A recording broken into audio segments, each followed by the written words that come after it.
Okay, so in April of last year, I made a video where I talked about my top 25 favorite directors at that point in time, and a lot has changed since then.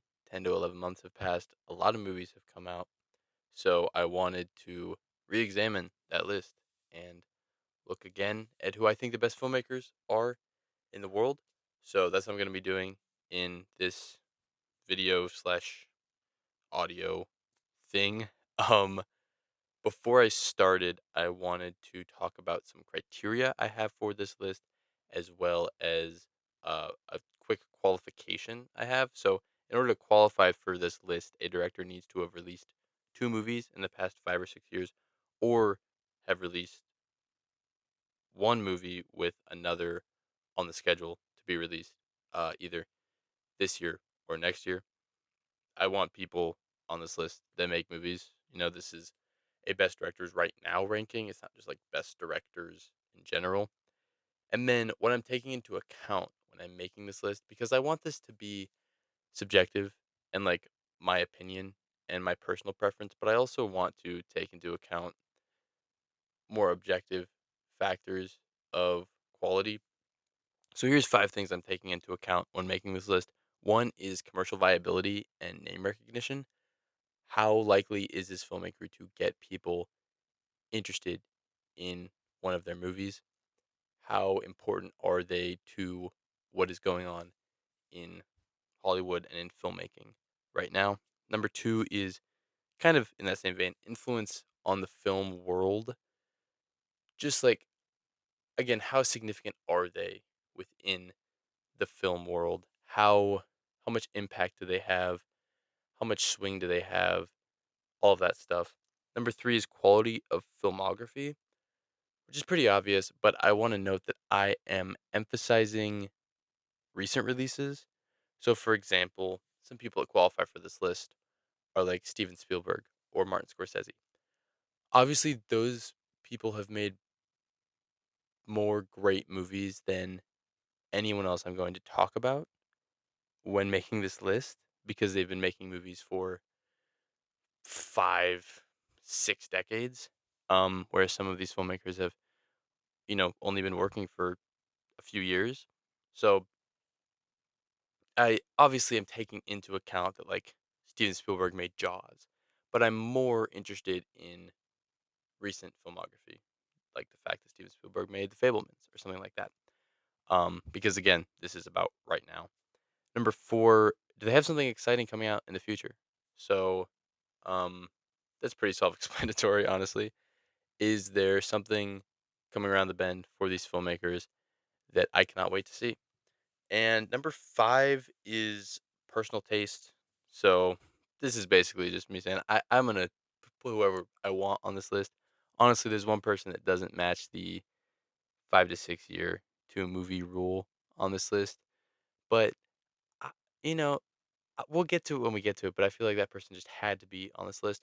The other thing I wanted to briefly mention is that I this is about filmmaking. The title of this will probably be best directors, but I I am talking specifically about or more broadly about filmmaking as a whole. So that includes, are they a good screenwriter? Have they written scripts for other people that are very good? Um, are they producing things that are outside of their own movies? Is that stuff good or great or does it suck?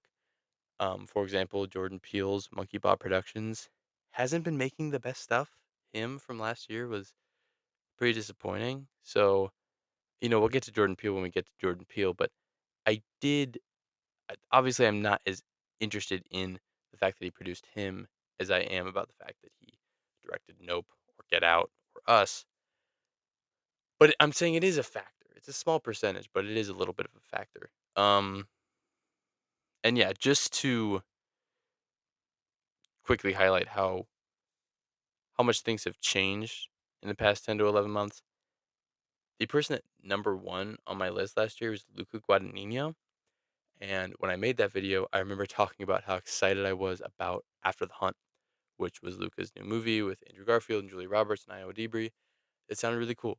And that movie came out in October of last year, and I thought it was one of the most disappointing movies of the year. An absolute mess, really, like, self-important, and it seemed like it thought it had something interesting to say, but I really, like, can't even fathom what it was that Luca was trying to say, what point he was trying to make. It was just a baffling movie that was really not fun to watch and, um, is probably the worst Luca movie that I've seen so far. So, suffice it to say, Luca Guadagnino will not be at number 1 on this list, this year. So, let me get into some honorable mentions. I'll try to get through these quick. There's a couple, like, categories of honorable mentions. Um, the first one I wanna talk about is the people who don't make enough movies, the people who don't qualify for this list. So, uh, these are the mentions. Jonathan Glazer makes movies, like, every 8 or 9 years, but he's made 4 movies so far, and they're all incredible. They're all so, so good and so interesting and so unlike anything that anyone else is making, so I wanted to mention him. Todd Field, um, last movie he made was Tar. Haven't really seen anything else he's made. Know that he works on scripts for people, but seems to direct pretty sparingly. Number 3, Shaka King. I He directed Judas and the Black Messiah in, when was that? 2021, and there hasn't been a peep about what he's doing next.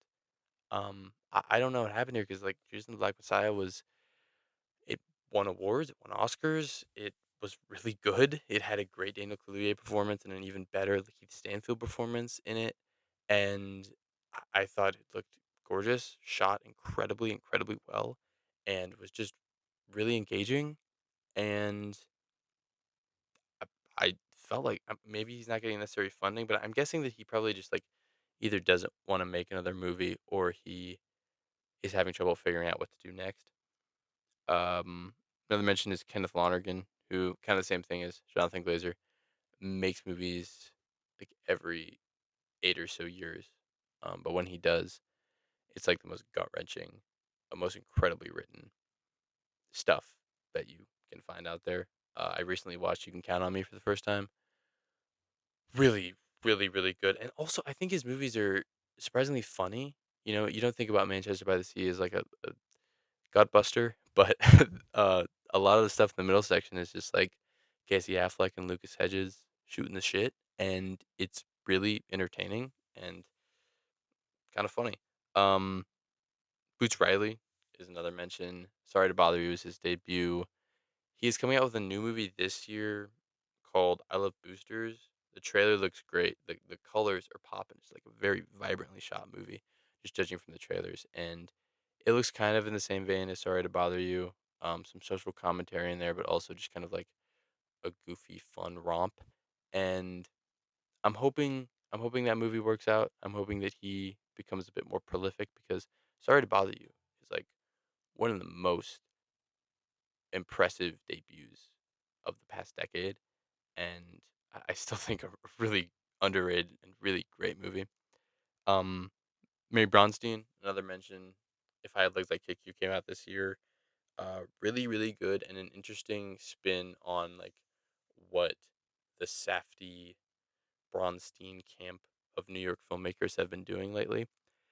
I'm gonna butcher this one, but Gintz Ziboldaz, I believe is his name.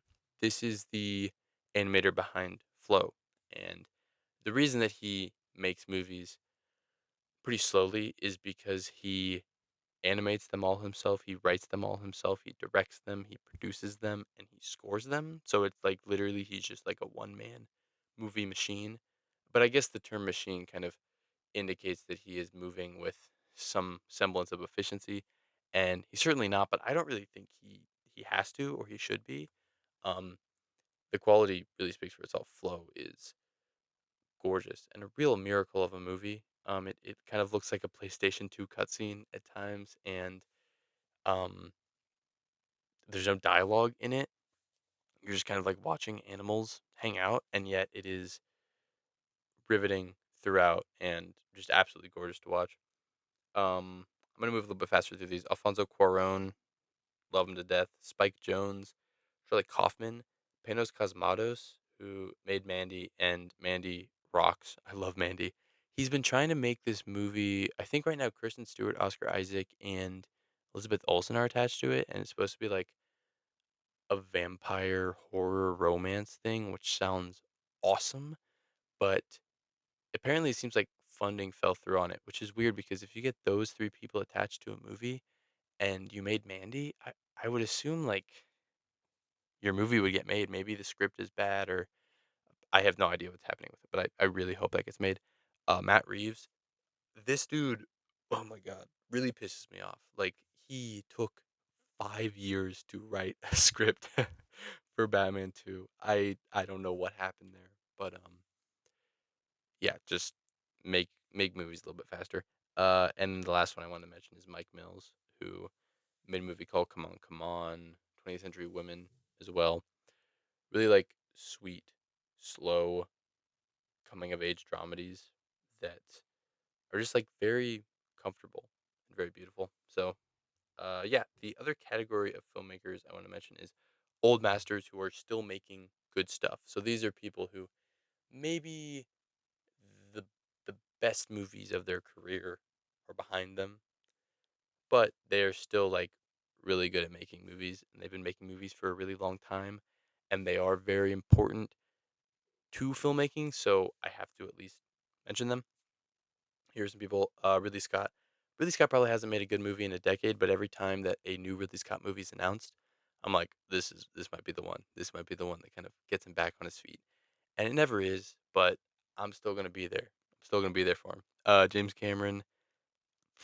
The Avatar movies are not my thing, but I recently rewatched all of his filmography and watched a couple of his movies for the first time in preparation for Fire and Ash, and he knows how to make a movie, just like one of the most incredible technicians ever. Guillermo del Toro might be controversial. I like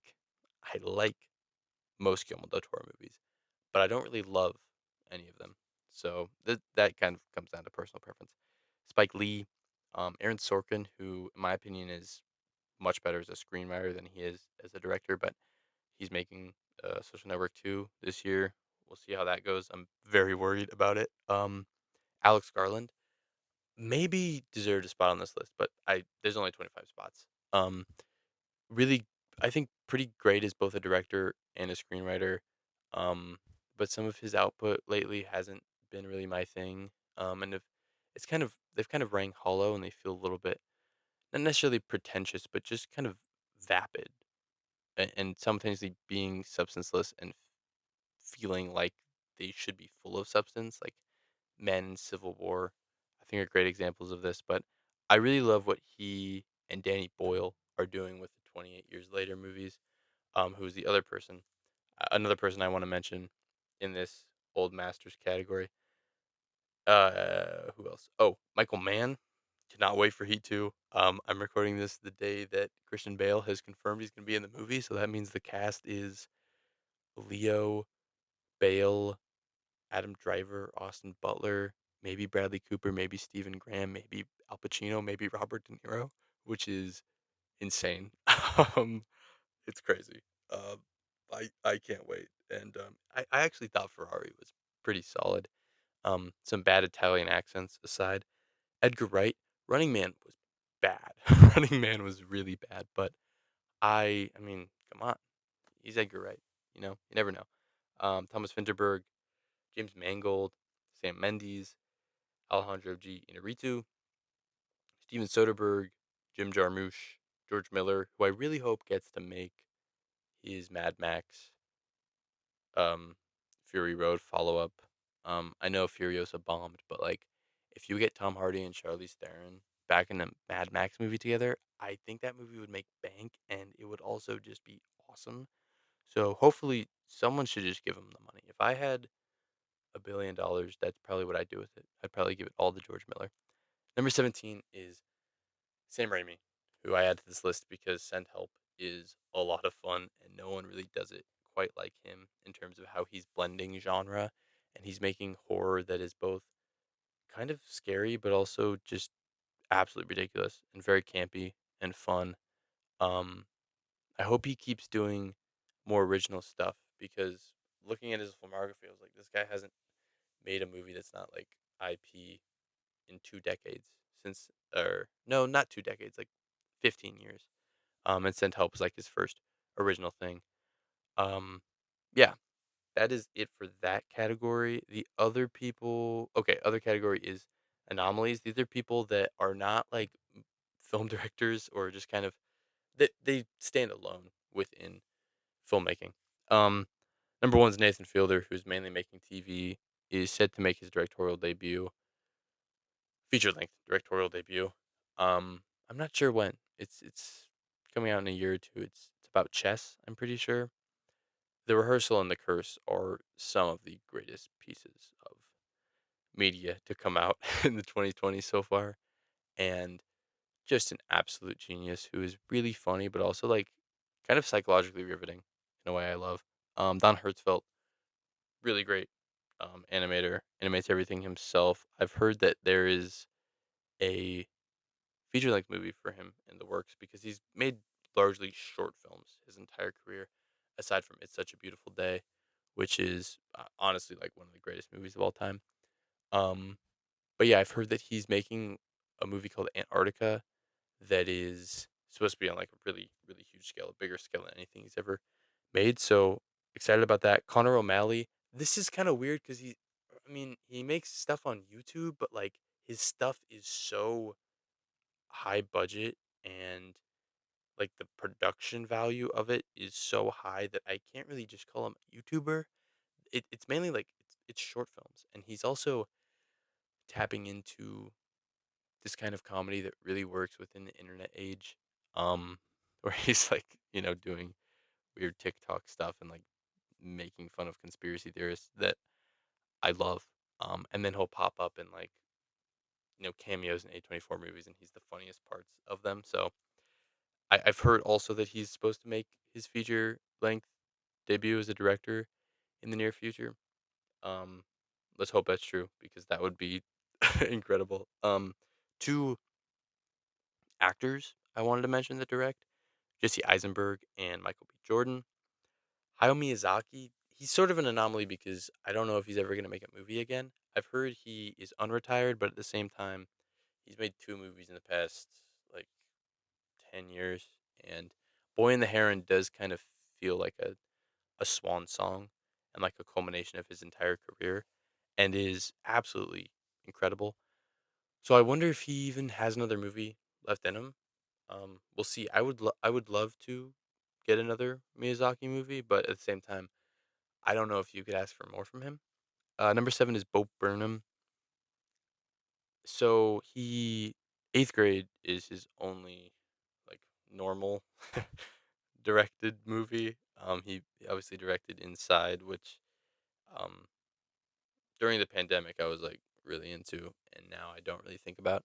But eighth grade still hits really hard. One of the best coming of age movies of the past decade or so, and very thoughtful, very funny, very awkward, really emotional. Like hits me hard. And I don't know. I just hope he does something because he really doesn't do anything anymore. I don't really know what happened. And number 8 is Christopher Storer, filmmaker behind The Bear. Um, I don't know what's gonna happen with this guy. I've heard that he has. I'm pretty sure a movie in the works at some studio. We'll see. He's definitely gonna kind of get his. He's gonna be able to do whatever he wants after The Bear because it's just such a successful and acclaimed show and it freaking rocks. I know a lot of people are like kind of down on season 3 and 4, but honestly, I enjoy them. I still think they're better than the majority of stuff on television right now, even if like they're clearly not as good as the first two seasons. Yeah. Okay. Two more categories. I'm gonna breeze through these. These are the up and comers. These are people who have made either just one or two movies. In some instances, they're not on the list because I've only seen one of them. In some instances, they've only made one, and in some instances, they've made two or three. But like. I only like one of them, so they didn't really qualify for this list. Here are them. Here they are. Here are the names. Jane Sjobernaar, Eva Victor, India Donaldson, who I want to briefly highlight because I don't think a lot of people talk about her. She made a movie called Good One in 2024 that was like this. It reminded me a lot of Kelly Reichardt, very like slow cinema, um, very character driven, really quiet and cool, and just the kind of movie I fall in love with every time someone makes it. And she's set to make a new movie with David Johnson, Cooper Hoffman, and Paul Dano, which is just a really, really good cast. So definitely someone to look out for.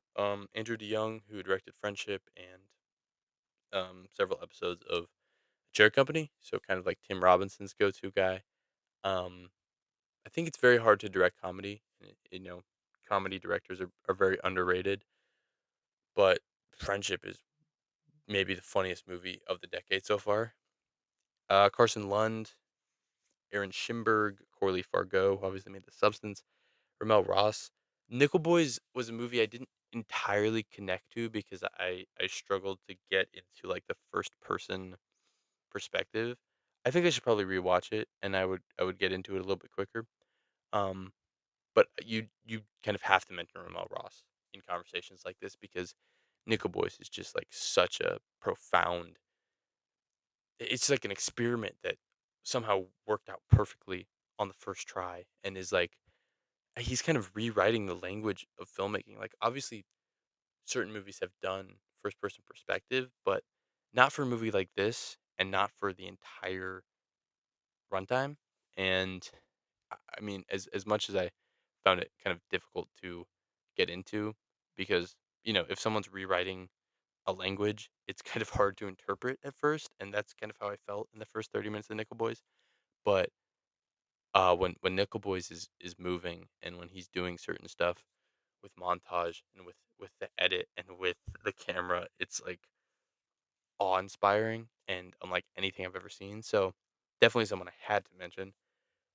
Sean Wang, Edie, solid coming of age movie. Don't really know what he's doing next. Kyle Edward Ball, who made Skinamarink, a movie that I think got a lot of shit, but I really liked.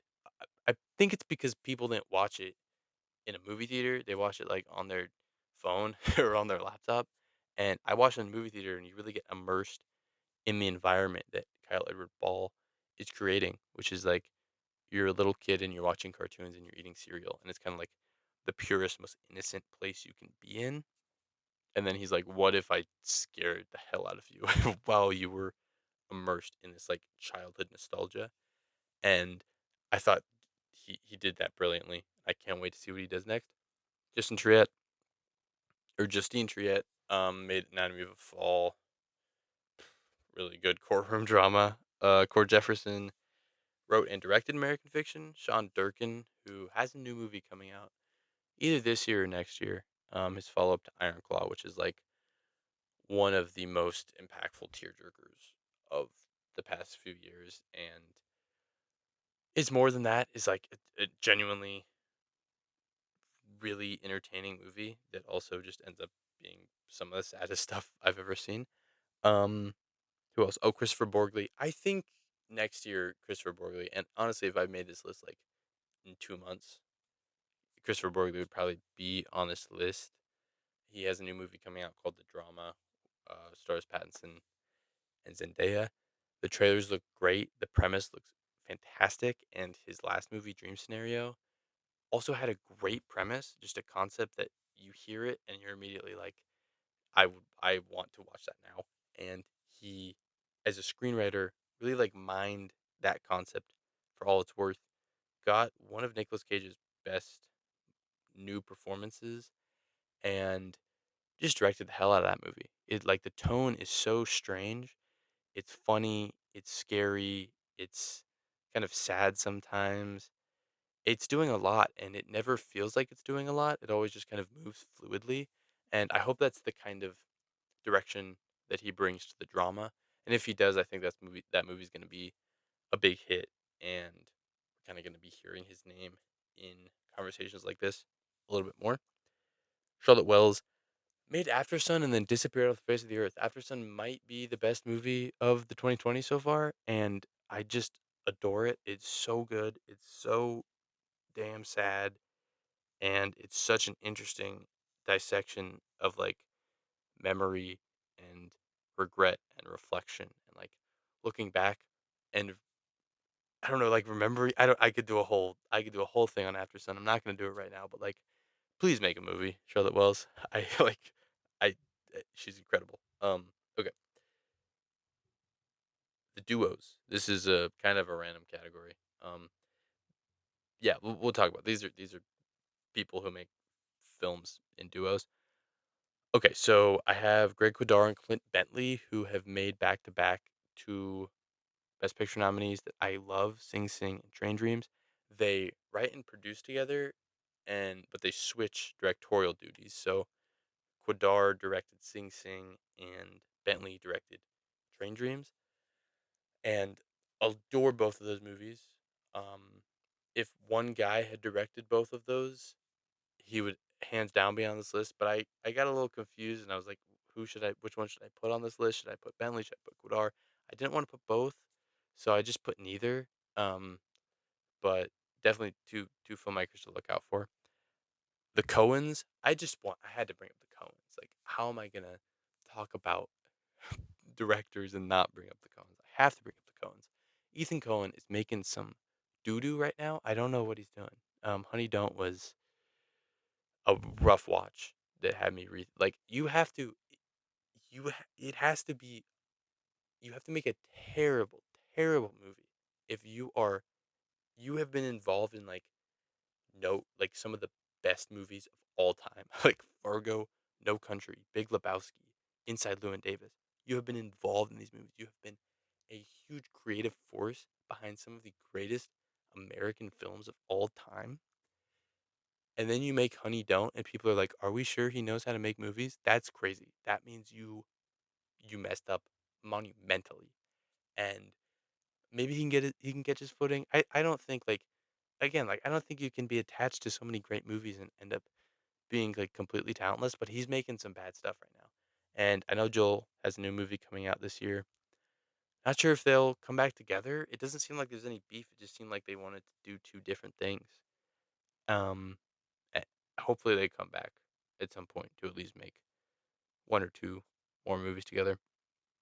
Um, another mention, Brady Corbet and Mona Fastfold, who They they also kind of like Quidar and Bentley switched directorial duties. So, The Brutalist from last year, one of my favorite movies of last year or 2 years ago, and then Testament of Anne Lee, which I thought was a little bit ridiculous.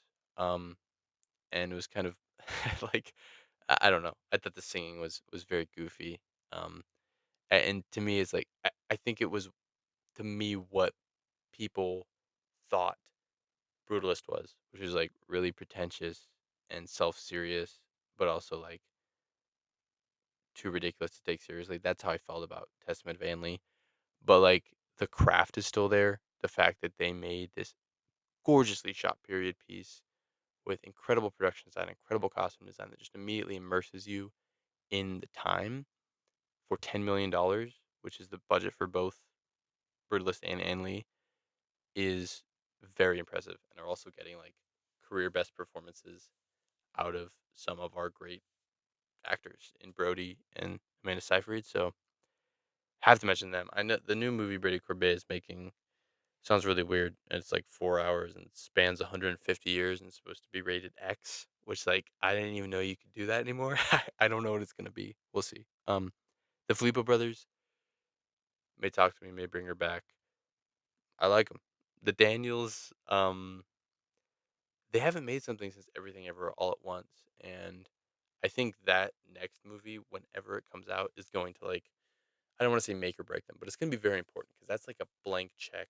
You can do whatever you want movie after the success of Everything Everywhere, and if that check bounces, there's gonna be some reexamination of, like, should we ever give them money again?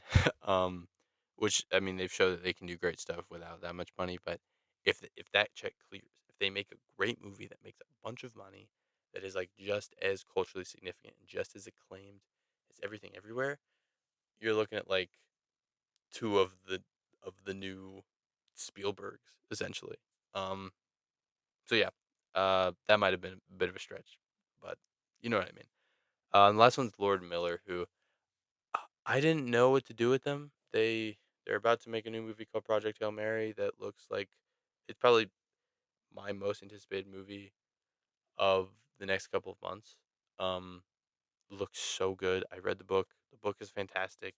Ryan Gosling is a perfect cast for the protagonist, and I just can't wait for it. I think it looks incredible. They're finally going to be allowed to make a sci-fi movie that they weren't allowed to make when Star Wars and Disney kicked them off of Solo, which is that really sucks for them. Haven't really made that many movies lately. Obviously, been creatively involved in the Spider Verse films, but they're really good at making just like pure fun, really entertaining movies that are way better than they have any right to be. Like Cloudy with the Chance of Meatballs, Lego Movie, 21 Jump Street. Those movies shouldn't even be good, and they all turned out to be great. And so, yeah, wanted to mention them. Uh, I gotta speed this up, so I'll get into a couple that didn't make the cut before I get into the actual list. Um, okay, so here's some people. These are like they just. There's no reason why they're not on this list. It's just that there's only 25 spots. So here's some honorable mentions: Todd Haynes, Bong Joon Ho, Sophia Coppola, Ryan Johnson, Martin McDonough, Alexander Payne, David Lowery. Maybe the hardest cut, but Steven Spielberg not on this list. Benny Safdie, Steve McQueen, Be Gone, who recently made a movie called Resurrection, and is just like an absolute master with the camera. He is like it's magic. I've never seen anyone do what he's doing. He's like pulling out these 50-minute long takes. Every single shot in his movies is like the most beautiful shot you've ever seen. He's incredible, and I don't think is entirely there with like his narratives and his storytelling, but I mean in terms of visual technical marvels. His films are absolutely top notch. Two more: Christopher McQuarrie, who's in kind of a weird spot in his career, where like he's been Tom Cruise's go-to guy, but it feels like Tom Cruise's career is at a crossroads. So kind of by proxy, McQuarrie's is as well. Been making the Mission Impossible movies, and so not going to be making those anymore. I'm guessing. So who knows if he branches out, if he works with other people, if he doesn't do anything because he's probably rich as hell and doesn't have to. We'll see. And number 13 is Celine Song, who I still I'm keeping my Celine Song stock. Like Past Lives is honestly one of the best romance movies of the century. I think that might be no, it's not. I was gonna say it was a stretch. It's not. Past Lives absolutely rules. Um, Materialists, I don't think I hate it as much as everyone else. But I definitely had some issues with. I went to a film festival where she had a panel where they played scenes of Materialists, and then they would pause it, and she would talk about the scene and talk about the dialogue and talk about why she put the camera like this and why she told the actors to perform in this way and why it's blocked like this and all of this just like breaks it down perfectly. And the way she talks about Materialists, just hearing her talk about the themes and talk about the way she thought about this movie, it made me wanna rewatch Materialist. It made me think, like, is Materialist the greatest movie of all time? Because she is so eloquent and so she's a genius. She is so great at describing the way that you make a movie. And so, to me, like, even if Materialist didn't entirely work, she didn't fully land the plane, she's still, uh, like, a great filmmaker. And so I wanted to mention her. Um, okay. So that is all the honorable mentions. I have been talking for quite a while already, but it is time to get into the actual list. So, oh, I just realized that I named an honorable mention that's actually on the list. We'll get to him when we get to him. That was my bad. Okay, so top 25 best directors. I will um, say their ranking, then say where they ranked previously. I'll talk about their most recent movies and them generally as a filmmaker, and then I will also talk about any upcoming movies they may have. So at number 25 is Luca Guadagnino, who I previously mentioned was number one on this list last year and dropped all the way to number 25. So that shows you how I feel about After the Hunt, which is just baffling. And his next movie is called Artificial and feels like it's in the same vein where he's like trying to make the social network.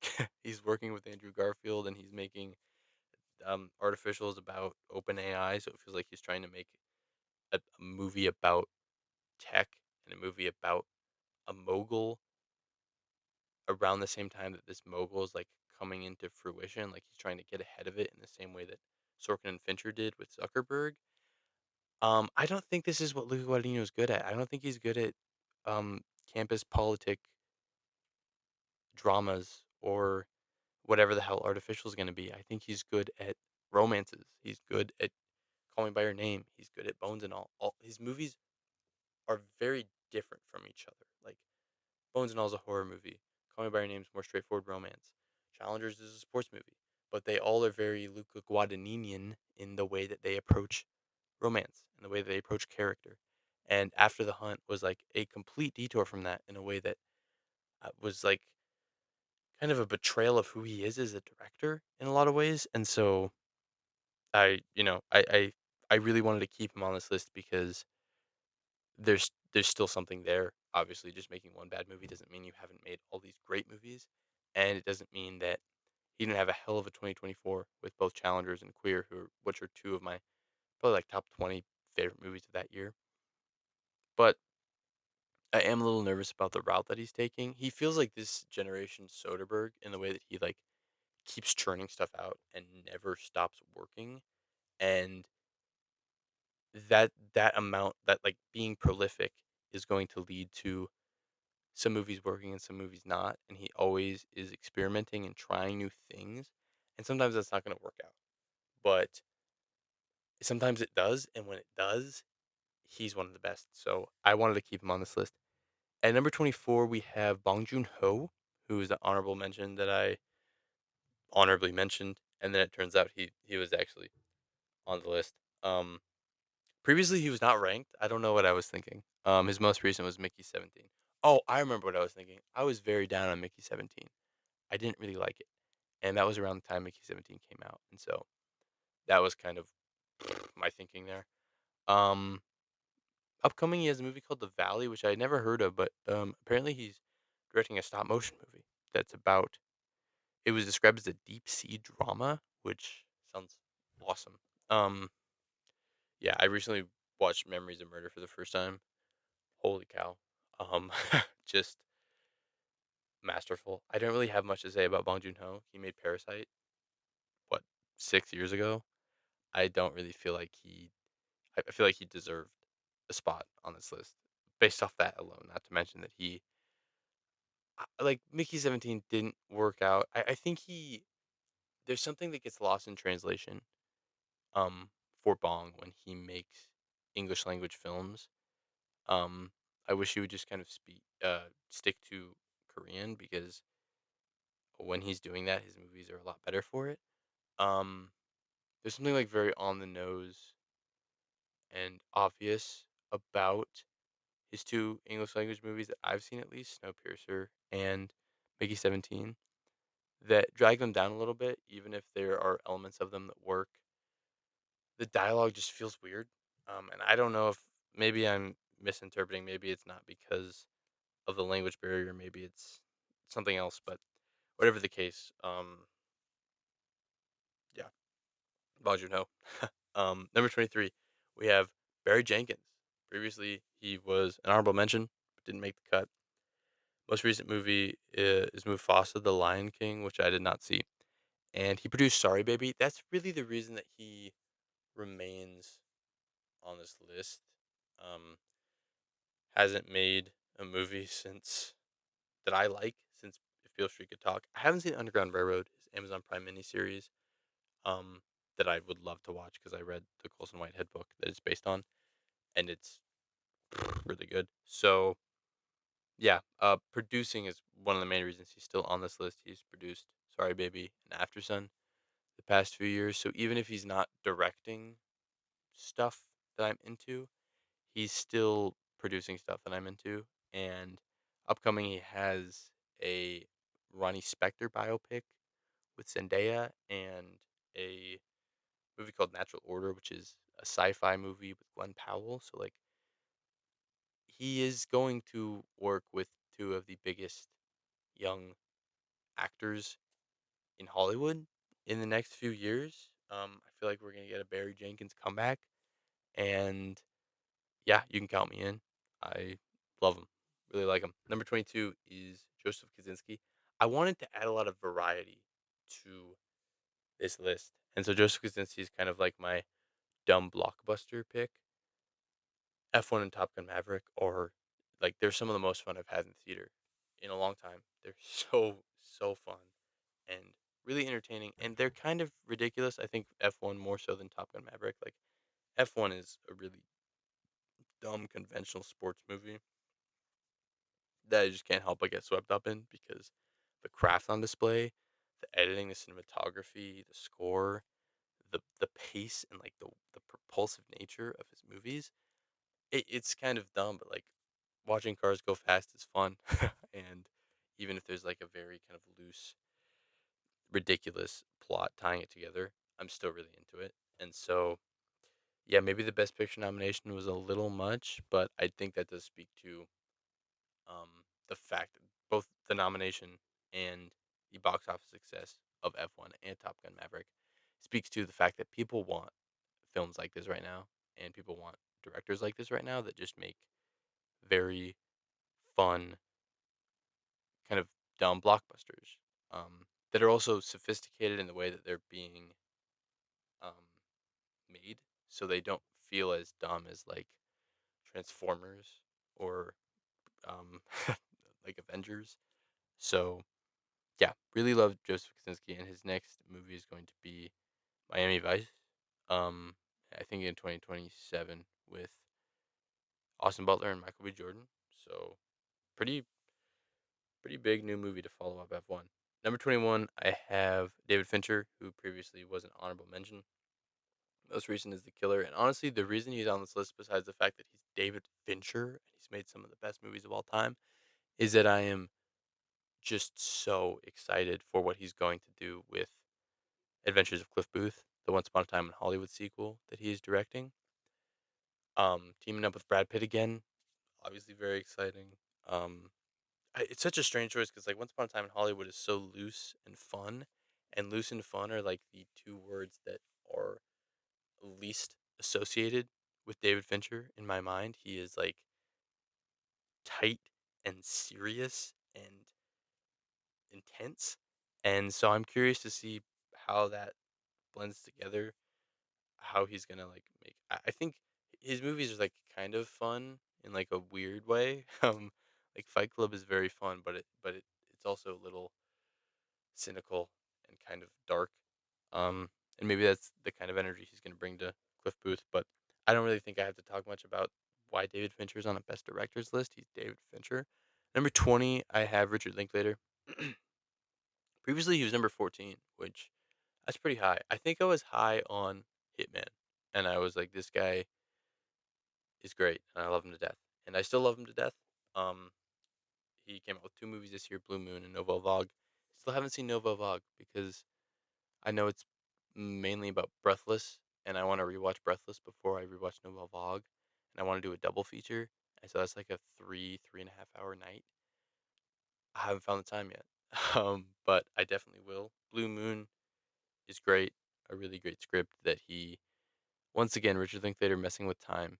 You know, he does the let's make a movie in 14 years, let's make a movie every 7 years, and then sometimes he'll do let's do a one night movie, let's do a 1 day movie, let's do Days and Confused, let's do Tape, let's do Blue Moon, where it's just like all in real time. Um, and he's so dependable. Like he's so good at making so many different kinds of movies. Hitman is just like a fun light rom com thriller thing. And it's so different from what Blue Moon ends up being. And I'm there for anything that Richard Linklater does or makes. Upcoming, really interesting. I did not know about this, but what I was doing when I was doing research for this, I came across apparently him and Ethan Hawke are making another movie, their 10th movie together, which is crazy.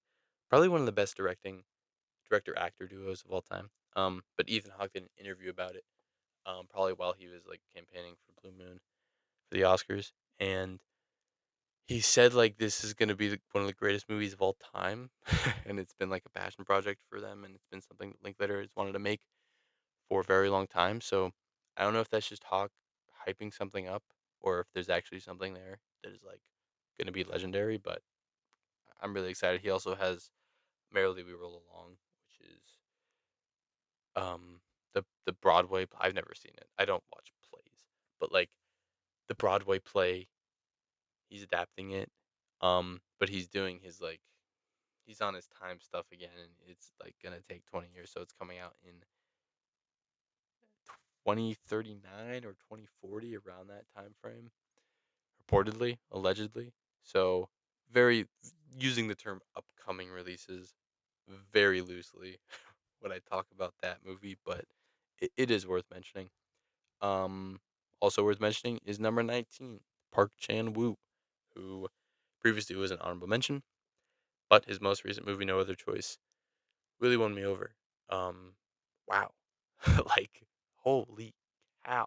What the things he's doing with the camera, with transitions, with the like. This movie's funny, but it's also very sad. But it's also like it's just it's unlike anything I've ever seen before. It's so smart. The shot of like the guy in No Other Choice drinking the beer, and it's like you are the bottom of the bottle or the bottom of the what's it called, the cup, um the bottom of the pint. That's what it's called. Maybe I don't know.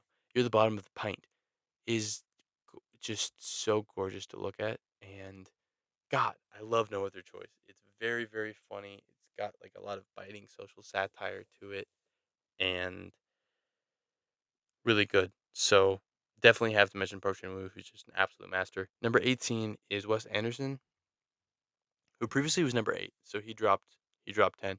You're gonna see like people who notably made great movies last year have risen. We'll get to them later, and people who made some kind of weaker movies last year have dropped. And Wes Anderson is one of them. I would say Phoenician Scheme's like mid tier Anderson. It's always fun to get a new Wes movie, but Phoenician Scheme kind of felt like him going through the motions. But I will say, a lot of people kind of critique Wes Anderson for making the same movie over and over again, and he kind of is, but he's also doing something new every time. He's like, "Hey, what if Michael Cera's in this one? What if I um work with a new DP? What if I am broadening my scale? What if I'm tightening my scale? What if I'm making a movie about 100 people? What if I'm making a movie about 5 people? What if I'm making a movie about fathers and daughters? What if I'm making a movie about newspapers? What if I'm making a movie about life and death and plays and aliens?" Like he's always doing something new. And while there is obviously like he is the most distinct filmmaker working today and maybe of all time, like you can tell when you're watching a Wes Anderson movie, even if you just look at a single frame of one of his films. Um, but I still think there's like a pretty clear artistic progression throughout his work.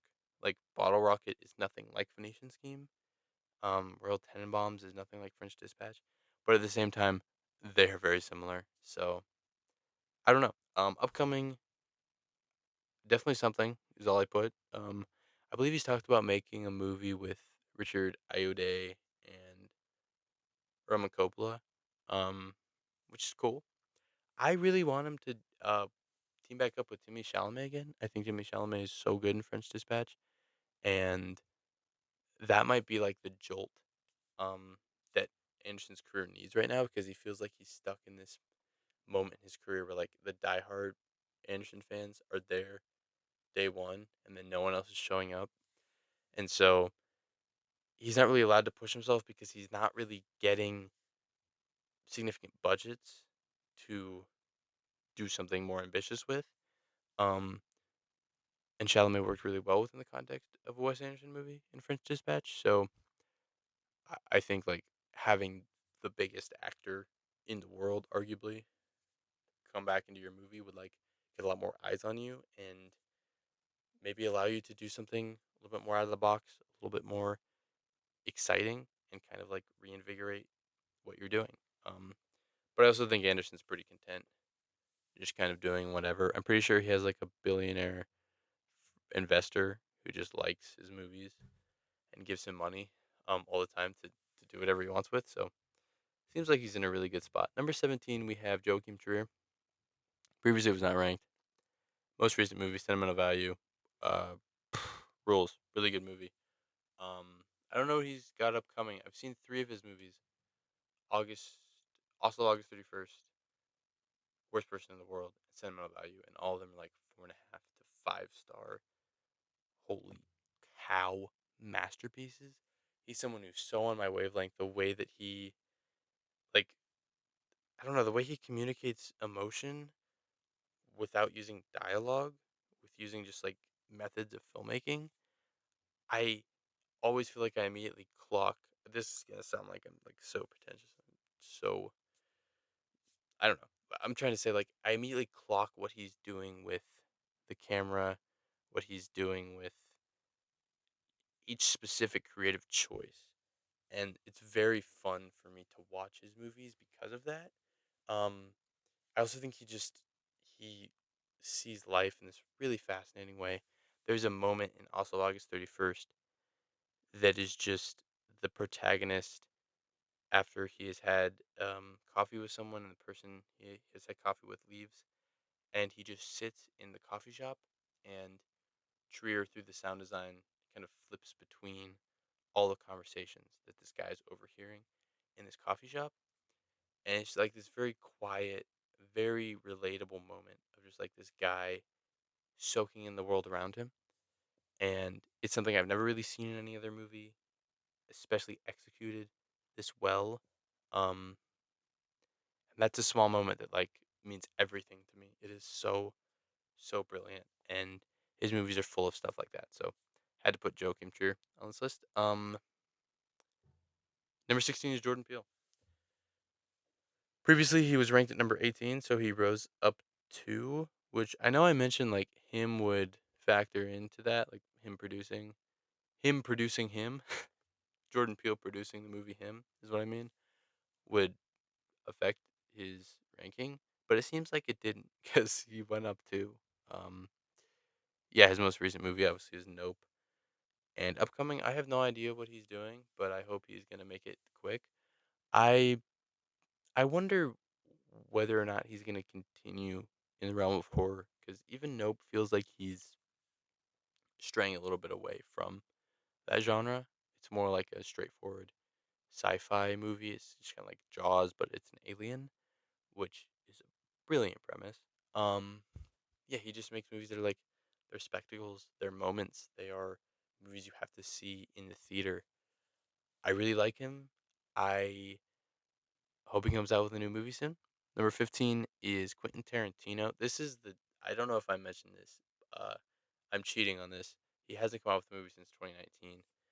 But I was looking at this list and I was like, how do I not put Quentin Tarantino on this list? He's like on a real run of being annoying um in the press and just like God, his movie taste is terrible and his takes are atrocious. Um but then I watch a Quentin Tarantino movie and I'm like, yeah, he's pretty good at making this movie stuff. It does help that Once Upon a Time in Hollywood is one of my favorite Tarantinos. Probably like top three, top four for me. Um, and also he is attached to Adventures of Cliff Booth, the sequel to Once Upon a Time in Hollywood. More so the spinoff because it's just Brad Pitt's character. So he's writing the script for that, and I'm sure it's going to be great.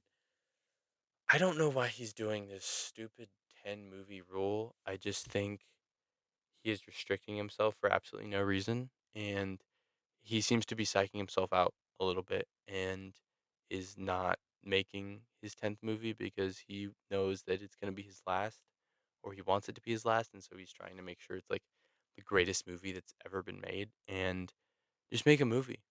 Just make a movie. And then if you feel like it, make another movie.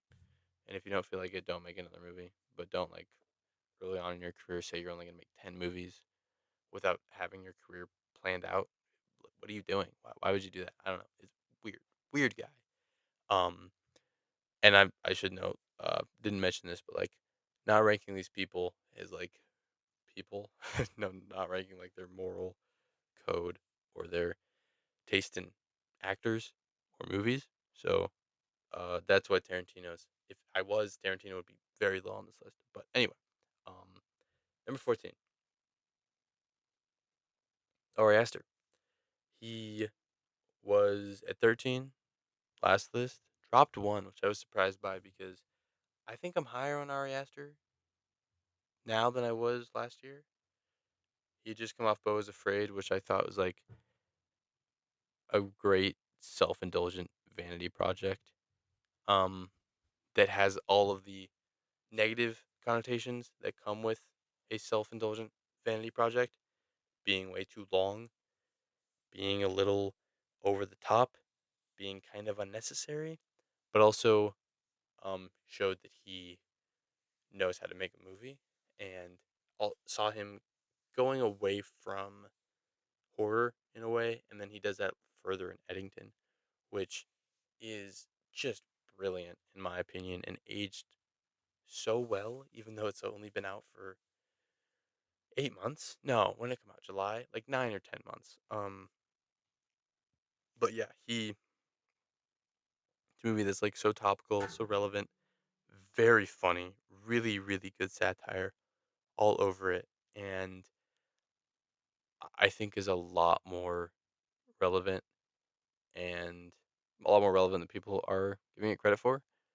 Um, I think it came out and people were like, "This movie's about COVID, and we don't want it to be about COVID. We don't want to talk about COVID or think about COVID because we just went through COVID." And this movie's not about COVID. This movie's about a lot of other things.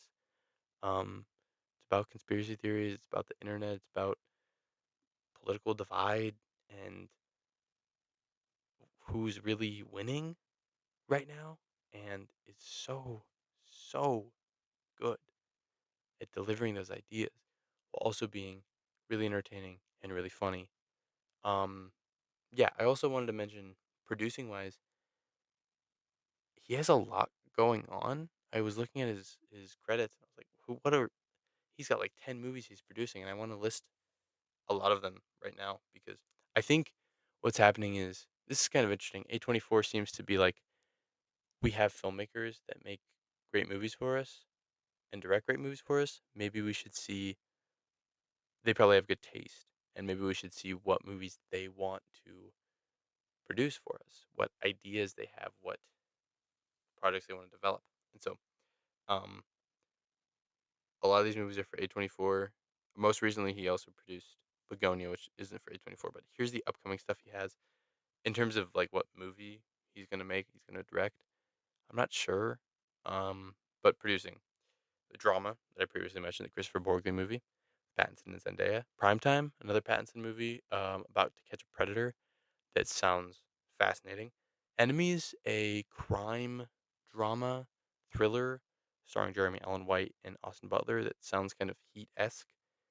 Jaunty, which is a Lawrence Kaffar movie. She directed Hustlers and did some of the best episodes of Succession. Um, she's making some movie with Jesse Plemons.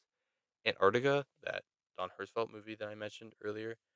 Which again, that to me is cool. Is like Ari Aster is using his influence right now as a filmmaker to get what seems like a passion project for Don Hertzfeldt off the ground. I think it's really cool. Kind of similarly, Scam, that Conor O'Malley debut that I mentioned. Also, Gummy, which is a Michael Cera directorial debut, and the last one is Bushido, which is um, a movie directed by Hiro Murai, who is kind of Donald Glover's go-to director. Directed This Is America and a lot of other great music videos. Directed several episodes of Atlanta and episodes of The Bear as well. Serves as a producer on The Bear, is great and has been killing it in television and music videos. And so, this movie's like set in feudal Japan, which sounds awesome. These are just that's like 8 projects that Ari Aster is attached to right now, and all of them, basically all of them are like I think these could be great, and I'm very excited for them. Um, so yeah, I'm interested to see like what taste does Ari Aster have as a producer. Um, he's someone who initially, if you've seen his short film Strange Things About the Johnsons, and even to some extent Midsummer Hereditary, I was kind of questioning like, does this guy have good taste? Is this guy kind of like a troll? Does he just is he here for shock value? Does he just want to piss people off? And I think it's becoming clear that maybe he's maturing or progressing as an artist, but right now at least, he he seems to be really like have his finger on the pulse of what's going on right now in the world at large and also specifically in films. And so I really can't wait to see what he both produces and directs. Number 13, we have Kelly Reichardt. This one's weird because I really liked her new movie, Mastermind with Josh O'Connor, but she was at 7 here, so she was 7 in the previous ranking, so she drops 6. Um, the master of slow cinema, master of quiet character studies, the mastermind is like such a funny subversion of a heist movie that in the last 40 minutes just turns into this exploration of this character who's just an absolute loser and doesn't have anything going for him. And God, I think being in a Kelly Reichardt movie might be like the biggest honor an actor can have, and kind of shows that if they're good in a Kelly Reichardt movie, which almost everyone is good in a Kelly Reichardt movie because she knows how to direct people and she knows how to cast people. That's an indication of like you are not only like a movie star because you're watchable even when you're doing nothing, but you're also a great actor because she's so great at like allowing her performers to reveal things about the character through acts, through moments of silence, through small subtle things like stashing a painting in a barn or running or feeding cows. Um, that would be just kind of like for other filmmakers, things that they have to get out of the way plot wise, logistically speaking. And Reichardt's able to make those moments the movie. She's able to make those moments impactful to the audience and reveal things about this character because of the way that they do the things that they do. And it also means that she doesn't really have to have a lot of heavy dialogue and a lot of moments of exposition dumps. Yeah, I just love Kelly Reichardt. Anyway, number 12 is Zach Kreger, who previously was an honorable mention. I Weapons did a lot for him. I'll say that right now. Like Weapons is a banger, one of the best movies of 2025. Holy cow! Like he Weapons got nominated for an Oscar. It's just Best Supporting Actress. It probably should have got more. Probably should have got Best Original Screenplay. But like I cannot believe the phenomenon that Weapons became. When I heard about this, it wasn't big. I just heard the log line, and because I was trying to figure out what the new Zach Cregger movie was, I was like, "That sounds like the greatest movie of all time." And then I watched it, and it kind of was. He's God. I think he's really underrated as a writer. Like he's both Barbarian and Weapons, structurally speaking, are absolute miracles. Barbarian starts and then screeches to a halt and then sets up an entire new character, an entire new arc, and takes like 20 to 30 minutes to get back to the point that it reached when it hit that screeching halt. And then you get a third act that combines both of the plot lines together. And Weapons is kind of doing that same thing over and over again, where each chapter, each character's story ends on a cliffhanger, and then the cliffhangers sort of start to build up on each other, and you're always like, I wonder how he's gonna pay that off, and he always pays it off in a subversive but entertaining and satisfying way, and then everything coalesces in Weapons in that final 5 to 10 minutes, which are just an absolute blast and really really funny. Um, yeah, another guy who kind of I forgot how I was mentioning, kind of similar to Ari Aster, is like really good at blending horror and humor. Oh no, Sam Raimi, really good at blending horror and humor. and I think he's a little bit less campy than Raimi is, but he's kind of in that same vein as someone who is seems to find the scary funny and the mundane scary. So yeah, upcoming he has Resident Evil, which is coming out this year. I think he's like one movie away from being able to do anything that he wants. Um, Currently, there's a script that I heard him talk about on an interview, and he was like, "This is probably the best script I ever wrote." Um, I think it's this one. It's called The Flood, and just from what I've heard about it, it's like about supernatural creatures attacking a small town in the midst of a big flood. Sign me up, please. Please make this movie. It's stalled at Netflix right now because Netflix is stupid and doesn't want to give him full theatrical release, a big theatrical release window because Netflix sucks and I hate them. And we'll see. Hopefully, hopefully they give it to him after Resident Evil makes $500 million. um, I just I just realized I forgot to mention Noah Baumbach. Honorable mention Noah Baumbach. I like him a lot. I also last year forgot to mention him. I don't know why I keep doing that. He's good. Not really having a great start to the 2020s decade, but he made Marriage Story. So anyway, number 11, Sean Baker. Previously, he was ranked at 10. He dropped one. He really didn't do anything this year. Obviously, most recent is Anora. I guess the only thing he did this last year in 2025 was win every Oscar ever, and become the only, no, the first guy since Walt Disney, I think, to win four Oscars on the same night. So that's pretty good. That's pretty impressive. I don't know what he's gonna do next. He's someone who could really go in any direction.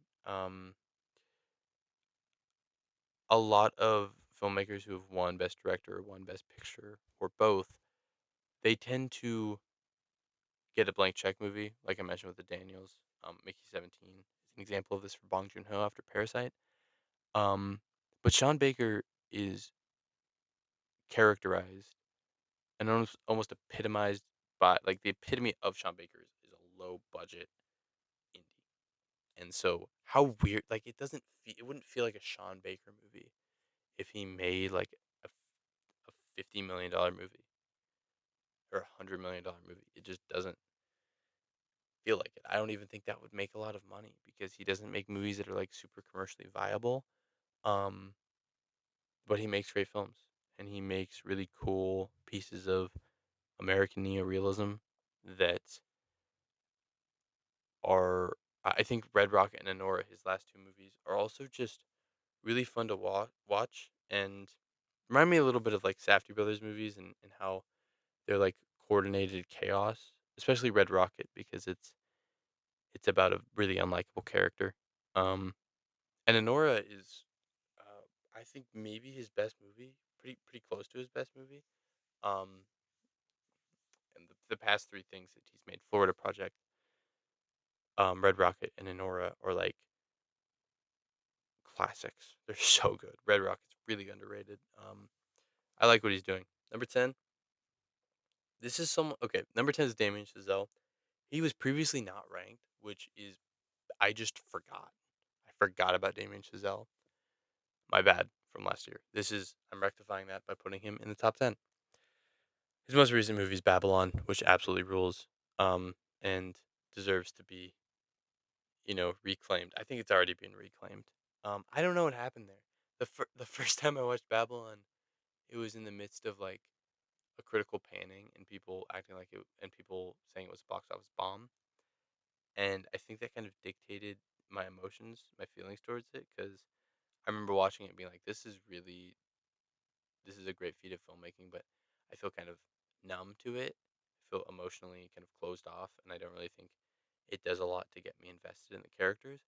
And then I watched Babylon another time, and I was like, "Oh my god, this is such an unbelievable, like the scale of this movie is ridiculous. This is a movie about every movie ever made and whether or not making movies is worth the pain, all kinds of different pain that it causes for people and society and Hollywood and Los Angeles, and it's like it is.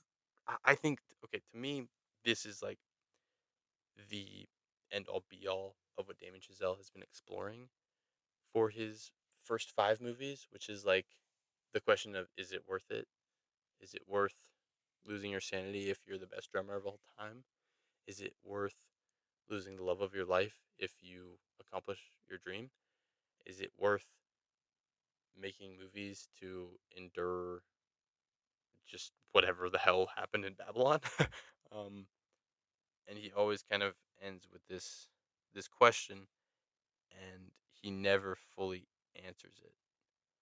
Um, I think Babylon is the closest he gets to answering it because that look on Diego Calva's face in that montage is like, yes, it is worth the wonder, it is worth the magic, it is worth the beauty, it is worth the movies.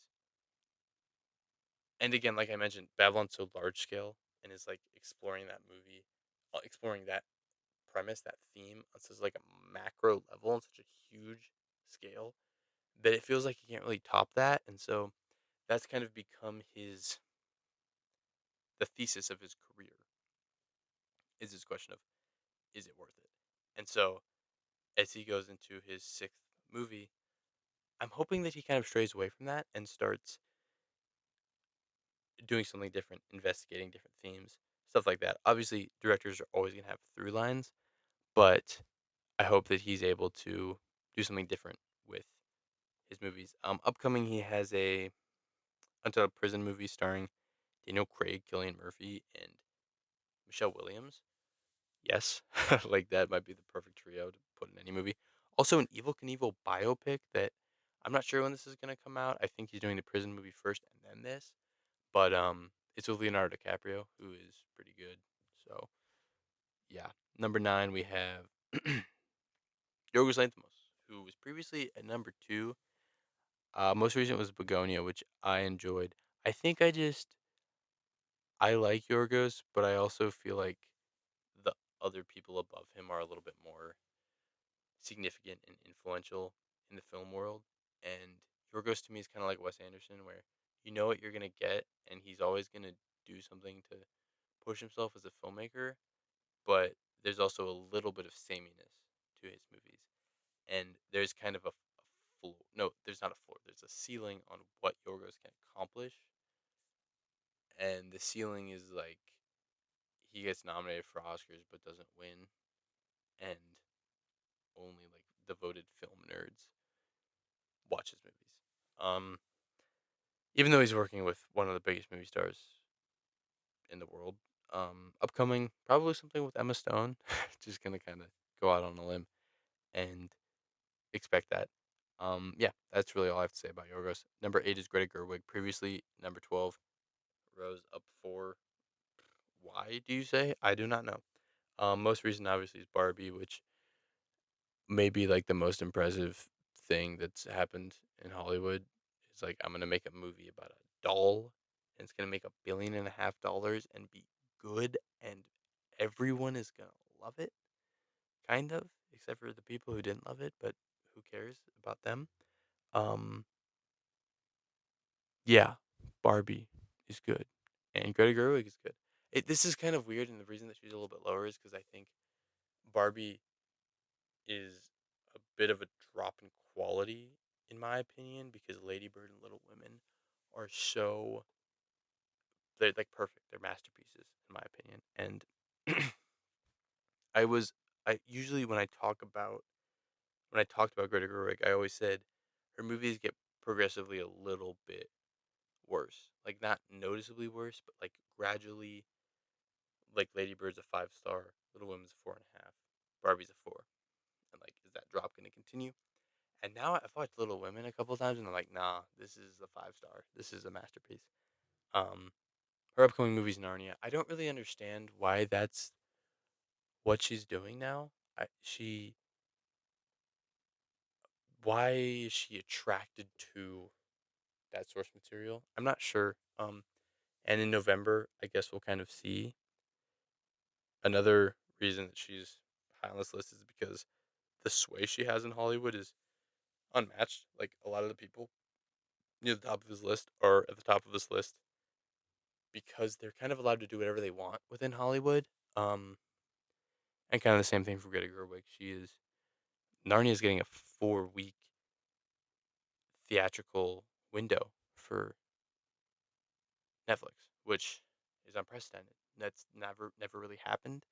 And like a wide release on IMAX screens. That's huge. That's crazy. That's something that I think only like Greta Gerwig or Christopher Nolan or Denis Villeneuve could get done. Um, and that's really cool. Like even like I mentioned, Zach Cregger has a lot of sway right now. Weapons was huge. Even he can't get a theatrical window for his new movie with Netflix. Um, that just goes to show how significant the amount of sway that Greta Gerwig has. Anyway, number 7, Robert Eggers. Previously, he was ranked at number 3. He dropped 4 for no apparent reason. Most recently, he made Nosferatu. I think actually the reason Eggers and Gerwig are lower is because certain people rose. Um, anyway, most recent was Nosferatu, upcoming as a werewolf. I love that he's just making like period pieces that are also horror movies, but he is so invested in the research in these periods and like the dialect in his dialogue is so exact. And I don't know if it's like exact in terms of this is how people talked in the time period that he's writing in, but it feels like and it sounds like how they would talk. And he's also spanning a lot of different periods. Um, the witch and Puritan times, the lighthouse, and like I don't know when is that like 18th century Boston or something, and like Viking times, and then England or whatever. For Nosferatu. So yeah, Werewolf is Aaron Taylor Johnson, Willem Dafoe, and Leroy Stepp. Three people who I thought delivered great performances in Nosferatu. Willem Dafoe's best performance of all time is probably The Lighthouse. Love everything he does in Robert Eggers movies. Um, the last thing I want to say about him is I'm curious as to like when kind of the same thing as like I mentioned with Damien Chazelle. With like when is he gonna kind of not make a movie about the same question? When is Robert Eggers not gonna make a horror movie period piece? Is that gonna be his whole thing, his entire career, or is he gonna at some point do something different or do something new? I don't know. Um, but right now we're kind of in the honeymoon phase. We're like 10 years in, 4 movies deep, about to be 5 movies deep, and I still can't get enough of what Robert Eggers does. And so, yeah, definitely worth a spot in the top 10. Number 6 is Ryan Coogler. Previously, he was ranked at number 16. Most recent, obviously, Sinners. Upcoming is Black Panther 3. I don't really think I have to explain why Ryan Coogler's near the top of this list. He's Ryan Coogler. Sinners was huge, absolute phenomenon. And Black Panther 3, maybe, I think it's going to happen. I know Denzel's attached to it right now. We'll see. Um, I would kind of prefer for him to do something original, but he'll get his time to do something original. Definitely someone who has raised the floor of movies. Like Creed shouldn't be as good as it is. Black Panther shouldn't be as good as it is. But he is so smart and he is so good at balancing themes and messaging with pure entertainment and like spectacle. And he's done that on all of his movies so far. So just love Ryan Coogler. We're getting to the top 5 now. I've been talking for a while, so I'm going to move a little bit faster. Josh Safdie, previously ranked at number 6 as a duo with Benny. That's what I had them in last year because they hadn't officially split up, and I didn't really know what to do with them separate, so I just put them together. But now they're separate, and Benny didn't make the cut, and Josh is in the top 5. That's because Marty Supreme is awesome and probably my second favorite movie of the year. Once again, like this unbelievable controlled chaos from Josh Safdie as a filmmaker. There's so much going on plot wise. They're like stacking on top of each other, building on top of each other. A bunch of different characters, a bunch of different subplots, all coalescing. into this unbelievable conclusion that is like such a great character moment. Timothy Chalamet delivering maybe the best performance of his entire career. Um, a bunch of other people being like really great in this movie. Vanessa Zion, Tyler the Creator, Gwyneth Paltrow, all really fantastic in this movie, and also a great period piece that like transports you into the 1950s in New York. And I just think Josh Safdie's made three five-star movies in a row. Good Time, Uncut Gems, Marty Supreme. That you could kind of look at as a trilogy of movies. These unlikable guys who you can't help but root for, but also when it's over, you're like, damn, those guys were terrible. Why was I rooting for that guy? And also, One O Tricks Point never makes the best scores of all time over these movies. So yeah, I really, really, really enjoy what Josh Safdie's cooking up. Number four, we have Christopher Nolan. Maybe low, maybe it's low. I don't know. Previously, he was ranked at number nine, which good thing no one watches his channel, or a lot of people would probably, a lot of Nolan fanboys probably would have got pissed about that. I rectified it. He's at number four. I think the main reason is because the hype for the Odyssey is insane and is largely based on the name recognition of Christopher Nolan. Like, obviously, people are excited because it's Damon and Holland and Pattinson and Zendaya and Charlize Theron and Lupita and all these people. But also, like, the only reason all these people are together in a movie is because Christopher Nolan asked them to be, and like he is anyone will be in a Christopher Nolan movie, and so it is like the Odyssey hasn't come out yet, and already it's a testament to the fact that Nolan is probably like the biggest filmmaker in the world, and is one of only three or four people who really, actually, honestly, maybe the only person who for the past 10 years has made movies, maybe even 15 years, maybe since inception, has made movies off the back of his own name. Inception is not an IP movie. Interstellar is not an IP movie. Oppenheimer, sure, it's a historical biopic, but like it's a 3 hour drama about people talking in rooms. These movies are being made and are huge successes because Christopher Nolan's name is attached to them. And they're also good. I'm a Tenet defender through and through. It rules. Oppenheimer is maybe a little long, but like still electric and way, way more entertaining than, like I mentioned, a 3 hour biopic has any right to be. Cannot wait for the Odyssey. One of my most anticipated movies of the year. Gonna be really cool because I think it's just a great choice. Like after Oppenheimer, like I mentioned, with a lot of people with Daniels and Bong Joon Ho and Sean Baker, when you win Best Picture and Best Director, you get a bump, you get a blank check, and Christopher Nolan was already making a career out of getting blank checks, and so he's gonna get the blankest check possible.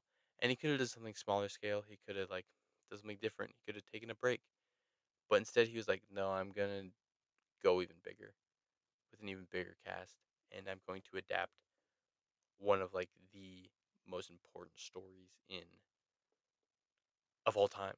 And so I appreciate the guts to just do it, go out and do it, and try to one up himself.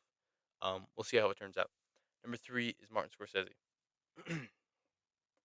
Previously ranked at number five, most recently directed Killers of the Flower Moon, and upcoming he is making a movie called What Happens at Night, which is I'm very excited about because it sounds kind of against the stuff that he's been doing the past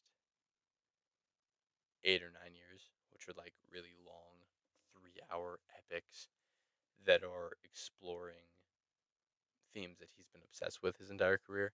Maybe that's what happens at night will end up being, but it also sounds more like in the vein of Shutter Island or Cape Fear, where like he's just making an entertaining psychological thriller. With DiCaprio and Jennifer Lawrence and Mads Mikkelsen, um, starring in it. So yeah, that sounds like. I mean, I don't know how many more Martin Scorsese movies we have. Um, Not to be morbid or anything, but like this dude's old. Um, I think I'm curious to see like if he goes into a different phase of his career, or like Ridley Scott. If he goes into a Ridley Scott esque period, where Ridley Scott just makes movies so fast and never stops. Martin Scorsese, before landing on What Happens at Night, was attached to like 8 other projects. Is he just gonna like churn out movie after movie after movie really fast in this final leg of his career, or is he gonna like remain kind of patient and slow? Um, what Happens at Night probably won't come out till 2027, maybe even 2028. By then, it'll be a 5 year gap between Flower Moon. He can take all the time he wants. I realized, no, actually, I was gonna say he didn't match the qualification. He came out with Flower Moon in the 2020s, and that's it. But What Happens at Night probably gonna come out in a couple of years. Um, yeah. Once again, I don't really think I have to talk about why Martin Scorsese's on this list. Number two is Paul Thomas Anderson, who previously was ranked at number 15. This is the one battle after another bump, and I think he's the biggest riser.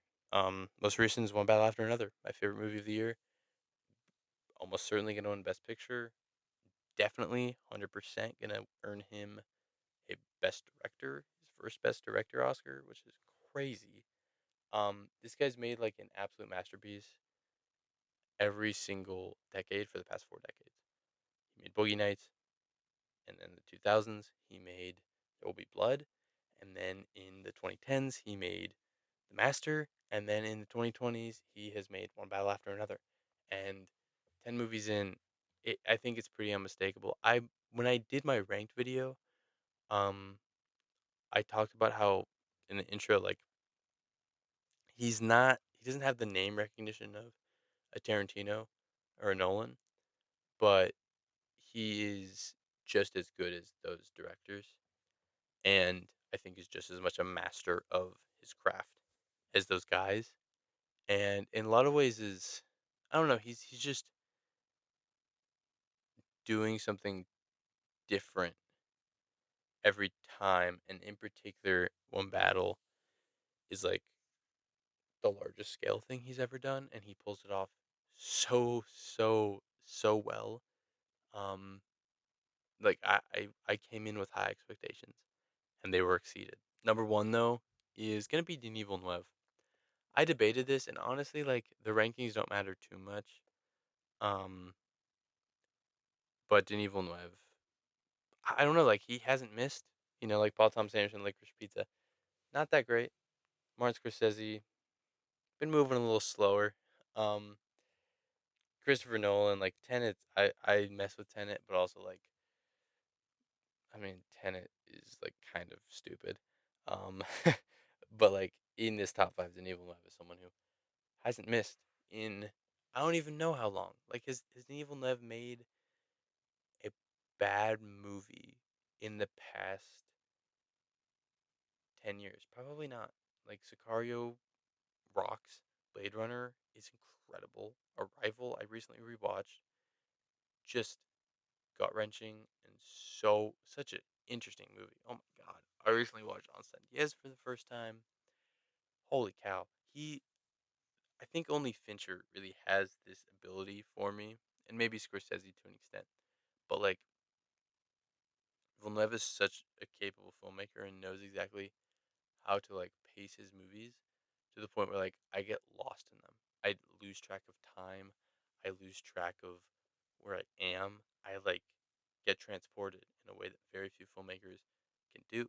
Um, and this run with the Dune trilogy is, I think, I don't know if it'll be his crowning achievement, but it's definitely the moment that he's reached the apex of his powers, and I'm curious to see what he does now that he has all of these movies under his belt and is allowed to do whatever he wants.